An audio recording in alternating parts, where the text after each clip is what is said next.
এই ক্লাসে আমি তোমাদের ভৌত রাশির পরিমাপ ও মাত্রা measurement and dimension of physical quantity 11-এর প্রথম চ্যাপ্টার এইটা আলোচনা করব। ওকে, প্রথমে হোয়াট ইজ ডাইমেনশন, মাত্রা কি? তো আমরা আগে বলেছি যে মূল রাশিগুলির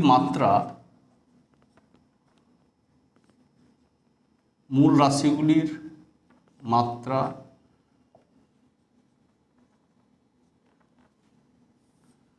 কি হয়, যে দৈর্ঘ্য মূল রাশি, তার মাত্রা লেখা হয় এল, ভর ম্যাস এম, টাইম টি,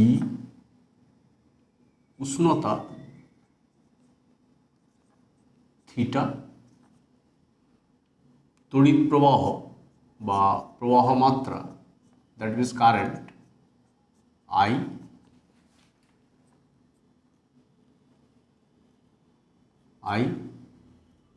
আর মোল সংখ্যা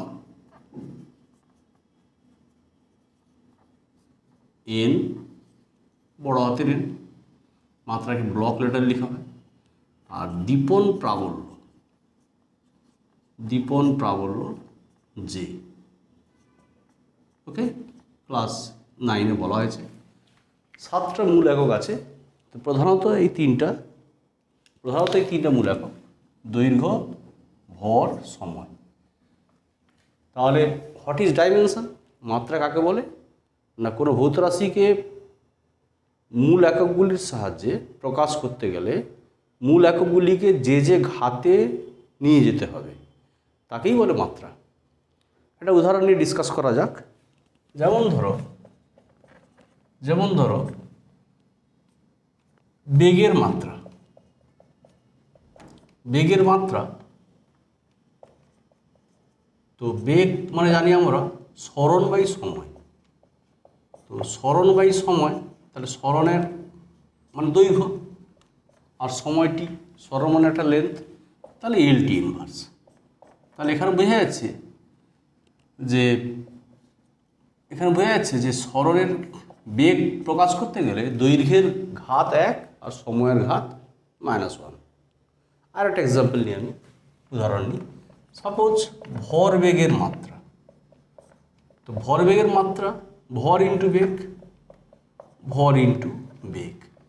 এইটা প্রকাশ করতে গেলে ভরের মাত্রা এম আর বেগের এর টি ইনভার্স। ওকে, তাহলে এখানে ভরের ঘাত 1, দৈর্ঘ্যের 1 এবং সময়ের টি ইনভার্স। তাহলে এটা হচ্ছে মাত্রা। ওকে, তাহলে মূল এককগুলিকে যে ঘাতে নিয়ে যেতে হবে ভৌত রাশিকে রিপ্রেজেন্ট করতে গেলে, তাকেই বলছে মাত্রা। ঠিক আছে, নেক্সট, মাত্রা সংকেত মিন্স মানে ধরো বেগের মাত্রা লিখেছি, তাকে মাত্রা লিখলে মূল এককগুলির সাহায্যে মূল রাশিগুলি যে মাত্রা, আমরা মূল এককগুলির যে আমি মূল রাশিগুলি মাত্রা লিখেছি, ওদের সাহায্যে বেগকে রিপ্রেজেন্ট করা হয়েছে। তাহলে বেগের মাত্রা সংকেত হচ্ছে এলটি ইনভার্স। বেগের মাত্রা সংকেত এলটি ইনভার্স। ওকে, তাহলে সিমিলারলি বলতে পারি ভরবেগের মাত্রা সংকেত এম এলটি ইনভার্স। ভরবেগের মাত্রা সংকেত এম এল টি ইনভার্স। তাহলে মাত্রা লিখে তাকে সংকেতের আকারে প্রকাশ করতে হবে, মাত্রা সংকেত হয়ে গেল। ওকে, মাত্রা সমীকরণ।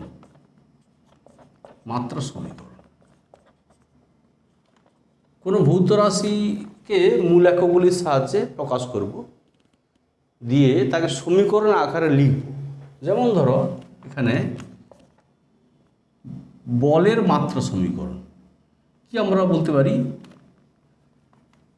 ধরো বলের মাত্রা সমীকরণ। তাহলে এফ লিখব, আর বল মানে তোমরা জানো ভর ইন্টু ত্বরণ। তাহলে ভর এম আর ত্বরণ এল টি -2। তাহলে এটা হয়ে গেল বলের মাত্রা সমীকরণ। সিমিলারলি যদি আমরা বলি কার্যের মাত্রা সমীকরণ, তাহলে কার্য ডব্লু আর কার্য মানে বল ইন্টু সরণ, তাহলে এখানে একটা লেন্থ গুণ হবে, তাহলে এম এল স্কোয়ার টি মাইনাস টু। ওকে, তাহলে মাত্রা সমীকরণ হয়ে গেল। এবার প্রত্যেকটা রাশির মাত্রা নাও থাকতে পারে, সেটাই বলছে মাত্রাহীন রাশি। আগে ডিসকাস করা হয়েছে ক্লাস 9-এ। মাত্রাহীন রাশি, কোনো রাশির একক থাকলেও মাত্রা না থাকতে পারে। সেটি কখন সম্ভব? যখন কোনো ভৌত রাশি দুটি সমজাতীয় রাশির অনুপাত রেশিও, তখন ওই রাশির কোনো মাত্রা থাকে না। কিন্তু রাশিটি মাত্রাহীন হলেও তার একক থাকতে পারে। যেমন আমাদের একটা উদাহরণ দিয়ে বলি, যেমন সাপোজ অ্যাঙ্গেল, কোণ, সাপোজ থিটা। কোণ মানে আমরা কী জানি? বৃত্তচাপ বাই ব্যাসার্ধ, বৃত্তচাপ বাই ব্যাসার্ধ। ওকে, কোণ মানে আমরা জানি যে কোণ, suppose this is theta, this is ব্যাসার্ধ, বৃত্তচাপ এস, তাহলে থিটা সমান এস বাই আর। তাহলে বৃত্তচাপ মিন্স লেন্থ আর ব্যাসার্ধ লেন্থ, তাহলে 1। তাহলে কোণ একটা মাত্রাহীন রাশি। কিন্তু 1 মানে দৈর্ঘ্যের ঘাত 0, ভরের ঘাত 0, সময়ের ঘাত 0।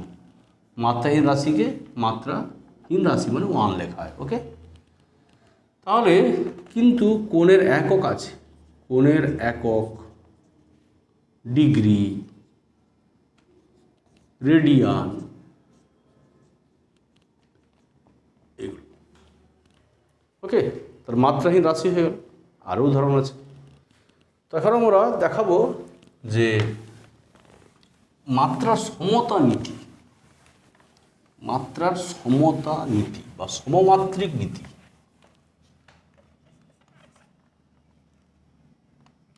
সমমাত্রিক নীতি। ওকে, ধরো কোনো ভৌত রাশি, এ বি সি, 3টা ভৌত রাশি, এদের মধ্যে এরকম সম্পর্ক, এরা একটা সহজ সম্পর্ক দ্বারা যুক্ত। সাপোজ যেমন A plus V equal to C. ধরো একটা ভৌত রাশি, 3টি ভৌত রাশি আছে এখানে, এ বি সি 3টে ভৌত রাশি, এরা একটা সহজ ইকুয়েশন দ্বারা যুক্ত, সম্পর্কযুক্ত, A plus B equal to C. তো মাত্রার সমতা নীতি অনুযায়ী, মাত্রার সমতা নীতি কী বলছে? মাত্রার সমতা নীতি অনুযায়ী এই যে সমীকরণটা পেয়েছি আমরা, এই সমীকরণের কোনো ভৌত সমীকরণের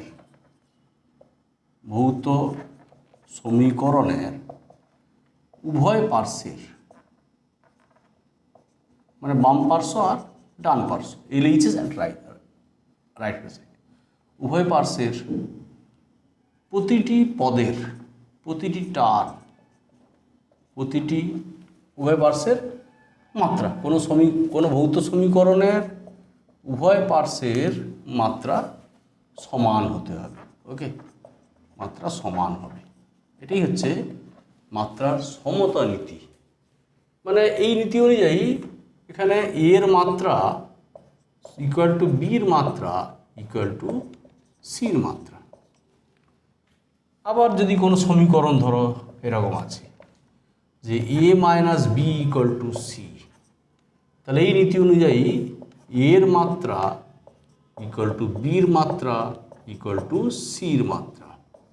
আমি যোগ আর বিয়োগ লিখেছি, গুণ ভাগের ক্ষেত্রে এটা খাটবে না, কারণ সেমি স্কোয়ারের সঙ্গে সেন্টিমিটার গুণ করা যায়, কি সেন্টিমিটার স্কোয়ারের সঙ্গে সেন্টিমিটার ভাগ করা যায়। গুণ ভাগের ক্ষেত্রে এই সমতা নীতি খাটবে না।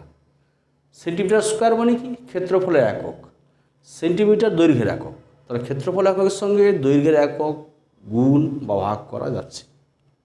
তাহলে যোগ বিয়োগের ক্ষেত্রে খাটছে, গুণ ভাগের ক্ষেত্রে এই নীতি খাটে না। গুণ ও ভাগের ক্ষেত্রে এই নীতি এই রীতি খাটে না। ওকে, যেমন যেমন ধরো আমি বলতে পারি যে সেন্টিমিটার স্কোয়ার ইন্টু সেন্টিমিটার, তাহলে হয়ে গেল সেন্টিমিটার কিউব। তাহলে এটা হচ্ছে ক্ষেত্রফলের একক, এটা দৈর্ঘ্যের একক। তার ক্ষেত্রফল আর দৈর্ঘ্য আলাদা মাত্রা, একই মাত্রা নয়। ক্ষেত্রফল মানে এল স্কোয়ার, মাত্রা 2, আর সেন্টিমিটার মানে এল, মাত্রা 1। কি সেন্টিমিটার স্কোয়ার বাই সেন্টিমিটার, তাহলে সেমি হয়ে গেল। তাহলে গুণ ভাগের ক্ষেত্রে এই নীতি খাটছে না, মানে ক্ষেত্রফলের সঙ্গে দৈর্ঘ্য ভাগ করা যাচ্ছে, ক্ষেত্রফলের সঙ্গে দৈর্ঘ্য গুণ করা যাচ্ছে, কিন্তু ক্ষেত্রফলের সঙ্গে দৈর্ঘ্য যোগ বা বিয়োগ করা যাবে না। ওকে, এখন আমরা দেখাবো মাত্রা বিশ্লেষণ। আচ্ছা, সমমাত্রিক নীতি আমরা একটা এক্সাম্পল দিয়ে বলি, একটা এক্সাম্পল দিয়ে আমরা সমমাত্রিক নীতি বলি। ধরা যাক, একটা উদাহরণ দিচ্ছি। ধরো টি সময়ে কোনো কণার সরণ মানে পজিশান, ধরো এক্স ইকুয়াল টু এ প্লাস বিটি প্লাস ধরো সিটি স্কোয়ার। তাহলে এখানে এ বি সি ধ্রুবক, ওকে, ধ্রুবক। আর সরণ টির ইউনিটটা হচ্ছে টি সেকেন্ড, আর এক্সটা মানে সরণটা এক্স হচ্ছে ইন মিটার, টি একক হচ্ছে সেকেন্ড, আর এক্স ইউনিট হচ্ছে মিটার। তাহলে কোশ্চেনটা কি, এ বি ও সি এর মাত্রা এবং এসআই একক লিখতে হবে। ওকে, মাত্রা এবং এসআই একক।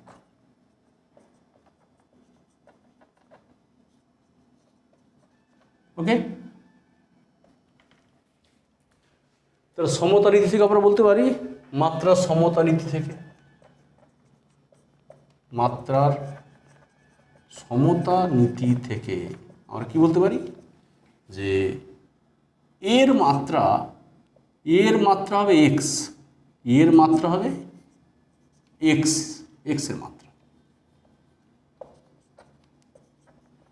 এর মাত্রা হবে এক্সের মাত্রা মানে সরণের মাত্রা। ঠিক আছে, সরণের মাত্রা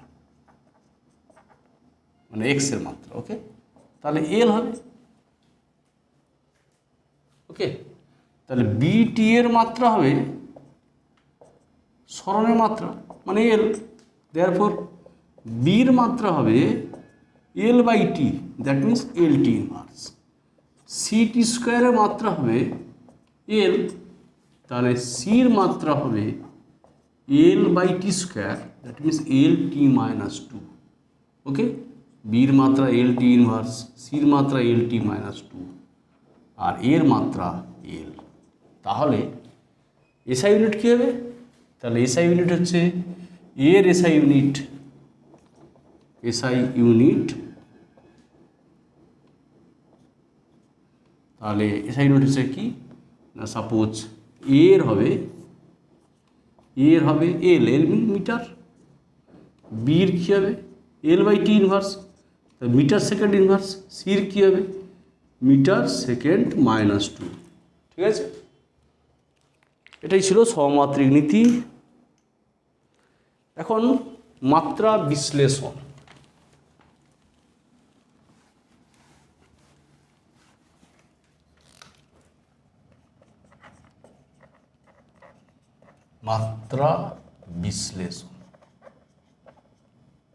মাত্রা বিশ্লেষণ ডাইমেনশনাল অ্যানালাইসিস। মাত্রা বিশ্লেষণ হলো কোনো প্রাকৃতিক রাশির মানে ভৌত রাশির, প্রাকৃতিক রাশি মানে ভৌত রাশির, কোনো ভৌত রাশির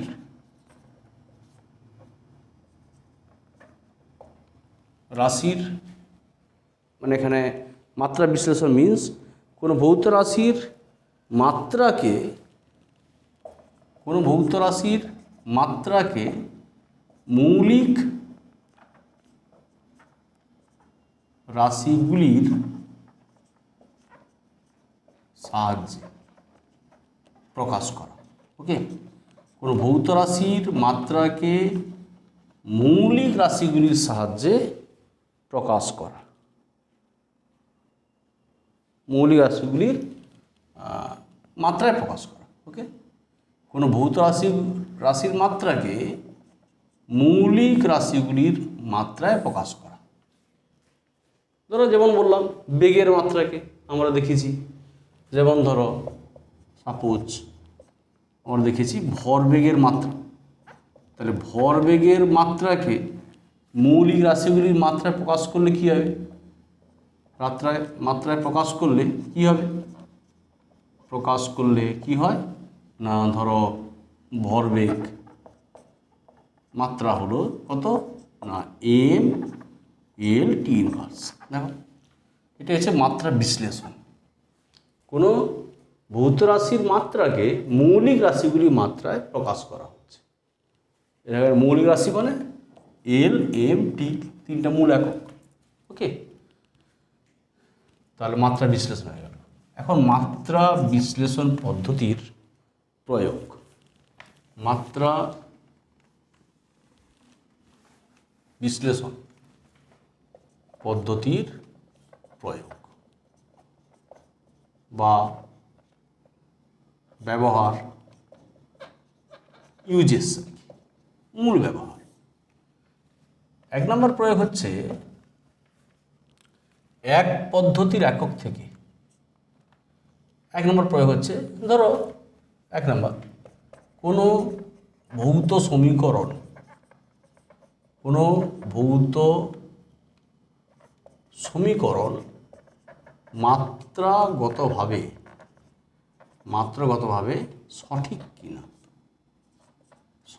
কিনা সেটা দেখা যায়। ডাইমেনশনালি কারেক্ট কিনা, কোনো ভৌত সমীকরণ মাত্রাগতভাবে সঠিক কিনা পরীক্ষা করা হয়।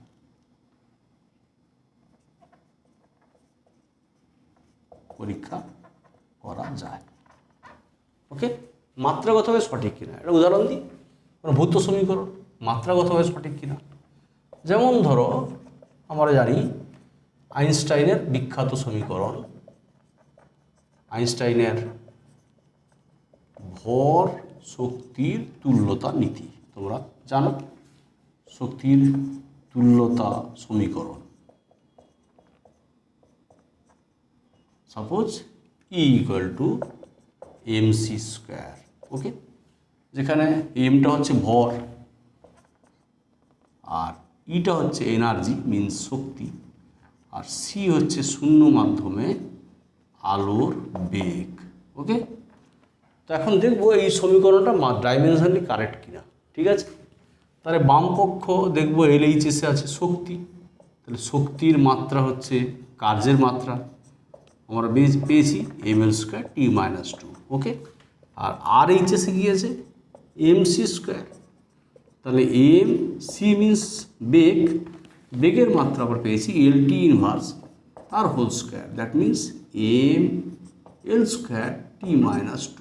তাহলে কী দেখা যাচ্ছে? দেখো দুটো মাত্রা কারেক্ট, সমান হয়ে গেছে। অতএব মাত্রাগতভাবে সমীকরণটি সঠিক। ঠিক আছে, একটা এক্সাম্পল দিয়ে আমি ক্লিয়ার করলাম। ওকে, আর একটা উদাহরণ। সাপোজ গ্যাসীয় মাধ্যমে, কি ধরো আমরা জানি যে সরল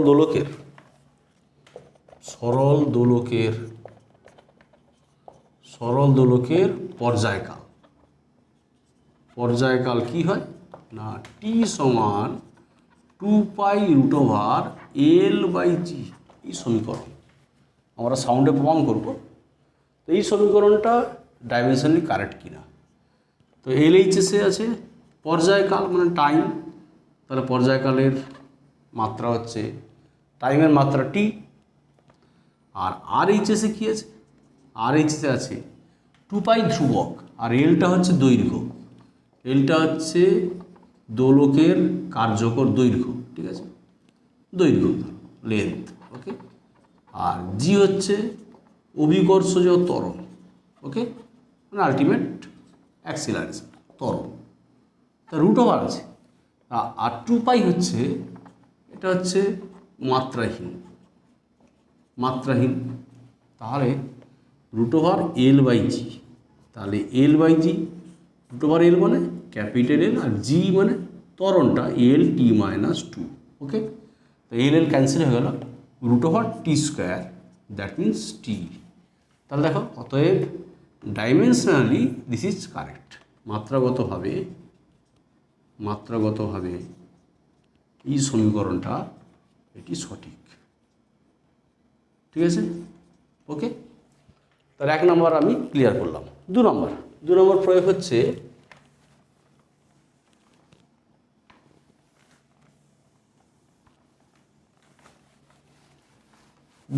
ধরো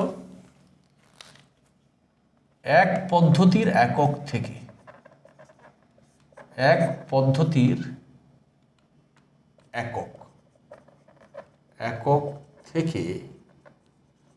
অন্য পদ্ধতির এককে রূপান্তর,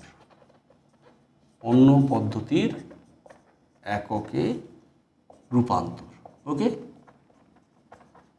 কিরকম এক পদ্ধতি বলে, সাপোজ এসআই পদ্ধতি, এসআই থেকে আমরা সিজিএস যাবো, একটা এক্সাম্পল দিলে বোঝা যাবে, ওকে। যেমন ধরো মাত্রা বিশ্লেষণ পদ্ধতিতে, এটা বলে মাত্রিক পদ্ধতিতে ধরো জুলকে আরকে প্রকাশ করব, কি ধরো অনেক সিম্পল বলি, সাপোজ মাত্রিক পদ্ধতিতে আমরা ধরো নিউটনকে ডাইনে প্রকাশ করব। তো আমরা জানি যে 1 নিউটন সমান 10⁵ ডাইন, নিউটনকে ডাইনে প্রকাশ করো, ওকে, মাত্রিক পদ্ধতিতে। তো আমরা নিউটন মানে বলের ইউনিট, তো বলের মাত্রা লিখব, বলের মাত্রা সমীকরণ, ওকে।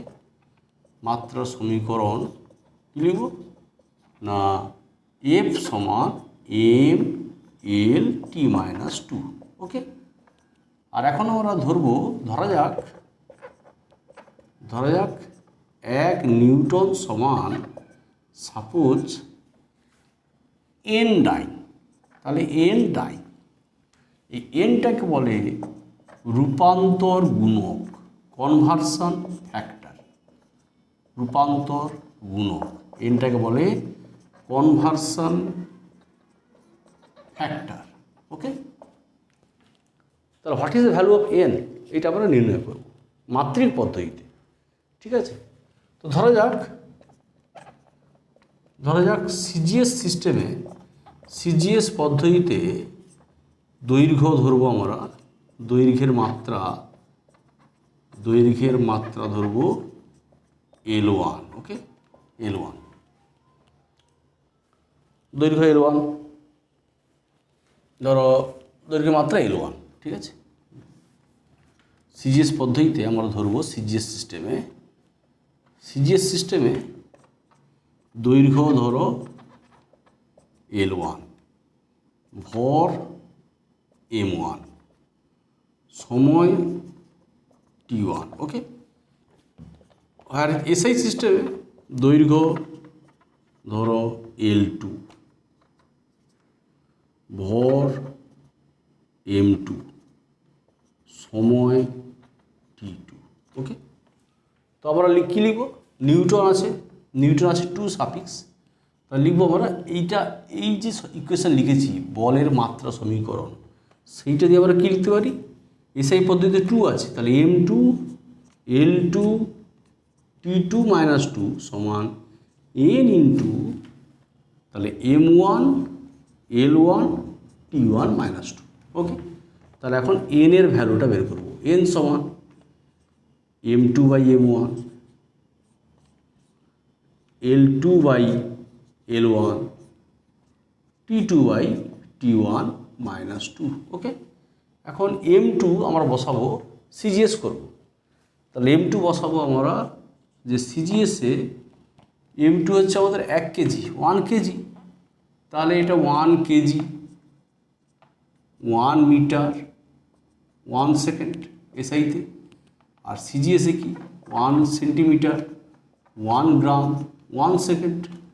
তাহলে এখন 1 কেজিকে আমরা বসাবো 10 cube gram, this is 10 square centimetre. Okay, তাহলে 10 কিউব বাই 1, M1টা 1, দেন 10 স্কোয়ার, এলটা 10 স্কোয়ার বাই 1, 1 বাই 1, তাহলে আলটিমেট 10 টু দি পাওয়ার 5 হয়ে গেল।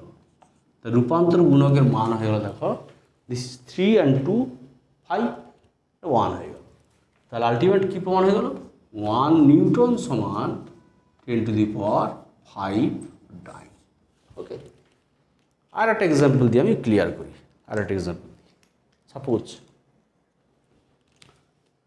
মাত্রিক পদ্ধতিতে একটা এক্সাম্পল, একটা 1 ছিল, একটা এক্সাম্পল ছিল এটা 1, নেক্সট এক্সাম্পলটা ধরো 2। মাত্রিক পদ্ধতিতে আমরা ধরো কার্যের একক জুল, তো জুলকে আমরা আর্গে প্রকাশ করব। ওকে, জুলকে আর্গে প্রকাশ করব, আর্গ। তাহলে সাপোজ তখন আমরা কী লিখব, কার্যের মাত্রা সমীকরণ। তো কার্যের মাত্রা সমীকরণ আমরা পেয়েছি ডব্লিউ সমান ফোর্স ইন্টু ডিসপ্লেসমেন্ট, তার একটা এল গুণ হবে। ওকে, আর এখানে কী লিখব, লেট 1 জুল সমান এন আর্ক, এন আর্ক। ওকে, এন কনভার্সন ফ্যাক্টর। দৈর্ঘ্য এগুলো আছে, সাপোজ দৈর্ঘ্য, ভর, সময় এখানে আছে। তাহলে M2 L2 square, L1 square. ওকে, তাহলে এখানে জাস্ট স্কোয়ার হয়ে যাবে, এখানে স্কোয়ার হয়ে গেল, আর সব একই সেম। তাহলে 10 টু দি পাওয়ার 4 আর 3, that means 10 to the power 7 হয়ে গেল। তাহলে 1 জুল ইকুয়াল টু হয়ে গেল 10 টু দি পাওয়ার 7 আর্ক। ওকে, এটা হয়ে গেল আর্ক। তাহলে ক্লিয়ার হলো। সিজিএস সিস্টেমে আমরা ধরেছি এগুলো L1 M1 T1, L2 M2 T2। ওকে, নাম্বার 3 অ্যাপ্লিকেশন, 3 নম্বরটা হচ্ছে লাস্ট অ্যাপ্লিকেশন, সেটা হচ্ছে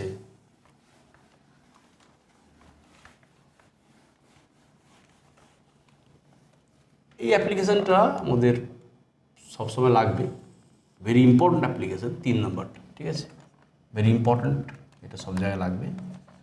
1 নম্বর, 3 নম্বর কি না, বিভিন্ন ভৌত রাশির মধ্যে অ্যাপ্রোপ্রিয়েট মানে যথাযথ আর কি,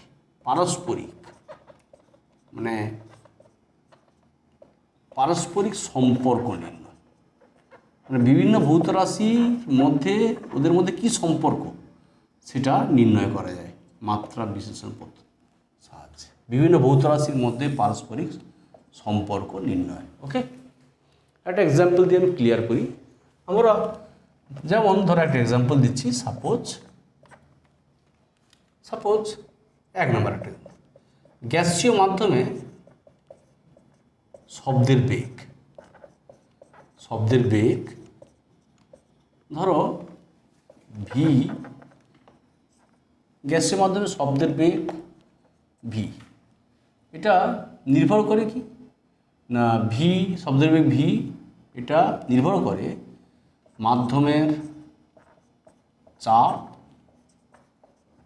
ও ঘনত্বের উপর নির্ভর করে, মাধ্যমের চাপ ও ঘনত্বের উপর নির্ভর করলে বেগের রাশিমালা কী করলে এদের মধ্যে সম্পর্ক কী হবে, ঠিক আছে। চাপ ও ঘনত্বের উপর নির্ভর করলে ওদের মধ্যে সম্পর্ক মানে চাপ পি আর ধরো ডেনসিটি ডি, তাহলে পি ডি আর ভি এদের মধ্যে রিলেশনটা কি? প্রেসার ডেন্সিটি অ্যান্ড ভেলোসিটির মধ্যে রিলেশন। ওকে, তাহলে এইটা করতে গেলে প্রথমে কী করতে হবে? অ্যাট ফার্স্ট আমাদের লিখতে হবে V varies as P to the power ঘাতে আমরা এক্স লিখতে পারি, এক্স ওয়াই জেড এবিসি আর alpha beta gamma, D to the power Y. তাহলে এক্স ওয়াই হচ্ছে যথাক্রমে ঘাত ওদের। দেয়ারফোর একটা ধ্রুবক আসবে সমান চিহ্ন দিলে, ধ্রুবকটা কে ধরলাম? P to the power X D to the power Y. K হচ্ছে? এটা 1 নম্বর ইকুয়েশন দিয়ে দাও। কে হচ্ছে মাত্রাহীন ধ্রুবক, ডাইমেনশনলেস কনস্ট্যান্ট, ডাইমেনশনলেস কনস্ট্যান্ট। ওকে, মানে এর মাত্রা কত? 1। এবার কি করব? বোথ সাইডে উভয় পক্ষে মাত্রা বসিয়ে, উভয় পক্ষে মাত্রা বসিয়ে পাই। এদের মাত্রা বসাবো। বেগের মাত্রা এলটি ইনভার্স, কে মাত্রাহীন, প্রেসারের মাত্রা আমরা বের করব। আমরা জানি প্রেসার চাপ পি সমান force by area M L T minus 2 by L square, that means M L inverse T minus 2। Okay, তাহলে M L inverse T minus 2 X আর ডেন্সিটি মানে mass by volume M by L cube, that means M L to the power minus 3। Okay, just এটাকে আমরা একটু ভেঙে নিই। ধরো এখানে এম আছে, তার ঘাত কত? 0, এল টি ইনভার্স, তাহলে M to the power X plus Y, দেখে নাও X plus Y, L to the power minus X minus 3y, L to the power minus X minus 3y। Okay, আর T to the power minus 2x। এবার কী করবো? উভয় পক্ষে both সাইডে উভয় পক্ষে এই যে এল এম টি এর ঘাত, এল এম টি এর ঘাত কম্পেয়ার করব, ঘাত তুলনা করি। ওকে, তুলনা করে কী পাবো? X plus Y equal to 0, L এর দেখো minus X minus 3y equal to 1 আর minus 2x equal to minus 1, minus minus cancel হয়ে গেল। ওকে, আর X equal to half, X equal to half, therefore Y equal to minus X, দেখো minus X মানে minus half. তাহলে আর এই equation আমাদের ইউজ করার দরকার নেই। ওকে, এবার 1 নম্বর সমীকরণ থেকে, 1 নম্বর থেকে আমরা ওই মানগুলো বসিয়ে দেবো। কি?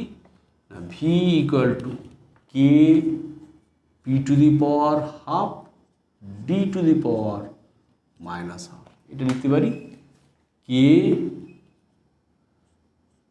P by D whole to the power half, কারণ ডিটা নিচে লিখে যাবে প্লাস হাফ হয়ে যাবে। তাহলে বলতে পারি আমরা ভি ইকুয়াল টু কে, এটা square root of P by D. This is the required relation, এদের মধ্যে সম্পর্ক এইটা। ওকে, এদের মধ্যে সম্পর্ক এইটা, V equal to K root over P by D. তো এই মাত্রা বিশ্লেষণ পদ্ধতির সাহায্যে যে কে ধ্রুবকের মান এটা নির্ণয় করা যায় না। ওকে, তো কে ধ্রুবকের মান তোমরা না জানো লেখার দরকার নেই, যদিও এখানে কে এর মান 1 নিউটনের সূত্র থেকে জানা গেছে, তো কে এর মানটা 1, তো সেটা কোনো ম্যান্ডেটরি নয়। তোমরা লিখে দিয়ে V equal to K root over P by D. আর একটা এক্সাম্পল দিলে তোমাদের ক্লিয়ার হবে আজকে। সাপোজ আমরা এক্ষুনি একটা বলেছিলাম যে সরল দোলকের পর্যায়কালের যে সূত্রটা সেটা আমরা প্রতিষ্ঠা করব মাত্রিক পদ্ধতিতে। আর একটা দিলে উদাহরণটা ক্লিয়ার হবে। ওকে, নাম্বার 2, ধরো সরল দোলকের পর্যায়কাল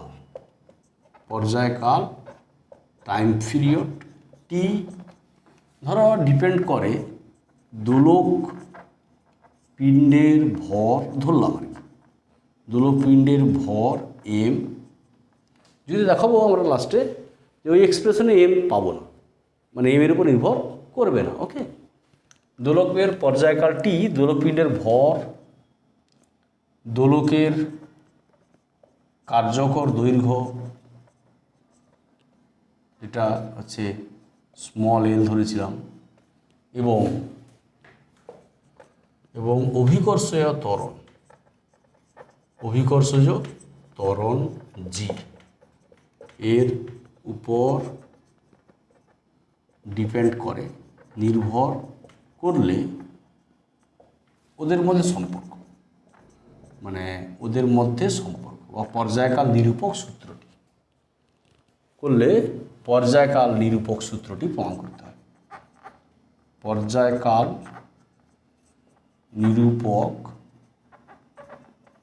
সূত্রটি প্রতিষ্ঠা করো। ওকে,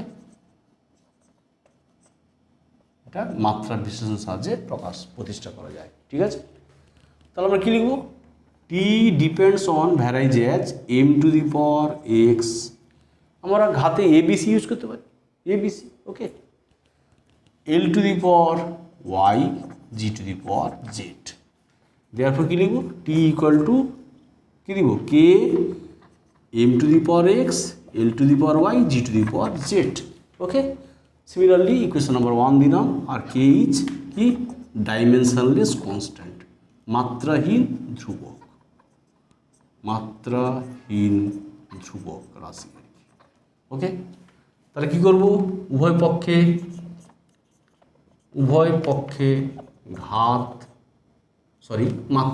মাত্রা পুট করব, মাত্রা বসিয়ে। ওকে, কি পাবো?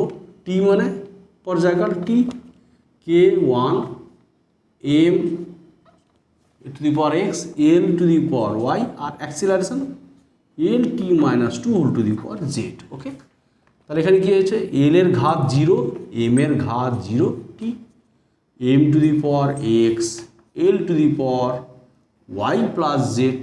ওকে, আর Z to the power T to the power minus 2z। Okay, এবার কী করব? উভয় পক্ষের ঘাত তুলনা করব। ঘাত কার ঘাত? এল এম টি এর ঘাত। ওকে, তাহলে এল এর ঘাত Y plus Z equal to 0, X equal to 0, T minus 2z equal to 0, minus 2z equal to টির ঘাত কত? 1। তাহলে জেড ইকুয়াল টু পেয়ে গেলাম minus half. Okay, X equal to 0 পেয়ে গেছি, আর Y equal to minus Z, that means plus half. Okay, Y equal to plus half, যেহেতু মাইনাস জেড। তাহলে এই ভ্যালুগুলো কোথায় বসাবো? 1 নম্বর সমীকরণে বসিয়ে পাই। 1 নম্বর সমীকরণ থেকে আমরা কি পাবো? না, টি ইকুয়াল টু কী লিখব? কে এম টু দি পাওয়ার, দেখো এক্সের ঘাতটা 0 হয়ে গেছে, এক্সের মানটা 0 হয়ে গেছে, তাহলে এম এই ইকুয়েশনে অ্যাবসেন্ট হয়ে যাবে। এম টু দি পাওয়ার 0 মানে 1, তাহলে L to the power Y মানে half, Z to the power minus half, তাহলে মাইনাস হাফ। ওকে, তাহলে টি ইকুয়াল টু কী হয়ে গেল? K L by Z, G L by G whole to the power half, that means root over L by G. তা T equal to K root over L by G. এবার K এর মানটা আমরা কিন্তু পরীক্ষা দ্বারা এই মাত্রা বিশ্লেষণ পদ্ধতির সাহায্যে জানতে পারি না। ঠিক আছে, তো পরীক্ষা দ্বারা জানা যায় কে এর মান 2 পাই, সেটা আমরা যেহেতু পর্যায়গত সূত্রটা একটু আগে বলেছিলাম তাই লিখতে পারি, না লিখলেও এখানে কোনো প্রবলেম নেই। টি সমান কে রুট ওভার এল বাই জি, এটাই হচ্ছে এদের মধ্যে রিলেশন। যেহেতু এখানে আমরা লিখতে পারি জাস্ট মানে পরীক্ষা দ্বারা জানা যায়,